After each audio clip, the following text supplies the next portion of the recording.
না প্রাইভেট পড়াই না কইবা উঠিয়া না মেসাব পাই না, মেসাব তুমি পাইতা গিলা এক বেটায় ইংলিশ যদি পড়ায় আমরাও পড়ছি 15 দিনে 8 দিনে মাস, কিন্তু 2000-3000 টাকা আমরা দিছি।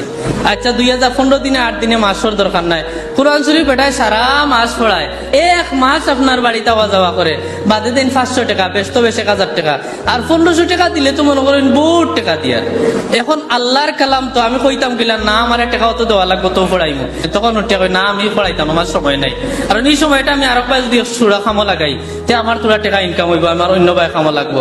আমরা ইতা হিসাব খানো স্কুলের কলেজের পড়াতে ইতা হিসাব করি না, কোরআন শরীফের বেলায় ওটা আমরা খুব হিসাব করি। বলে মা 2000 টাকা দিলে তেমনি মেসাব বেটারে, কিন্তু আপনারে কিতাব পড়ার ই পড়ায় খালি দুনিয়াতে আপনার খামো লাগে, আর ই পড়ায় আপনার দুনিয়াতেও লাগেন আখেরাতেও লাগেন। এর বাদে আরো কত জাতর যুক্তি দেখাই, বাচ্চা পড়াইতাম তো হুজুর ঠিক আছে, ফুড়িগু বড় হয়ে গেছে এখন কিলা পড়াইতাম, স্কুলে যাইবার সময় তখন আর কই না ফুড়িগু বড় হয়ে গেছে হুজুর কিলা স্কুল হইতাম। ইকে যদি দারুরকা তো পড়া যায়, ইকে কিতা করে বুরকা পিন্দিয়া হিজাব উজাব লাগাইয়া যায়, তখন বড় হয়ে গেছে তখন শরম হয়ে যায়। আর স্কুলে যাইবার সময় উন্নাও নেয় না, তখন শরম হয় না। আসলে শয়তানি দুকা শয়তানে তখন দেখা দেয় না না বড় হয়ে গেছে এখন আর এগুলো কোরআন শরীফ কানের দরকার নাই।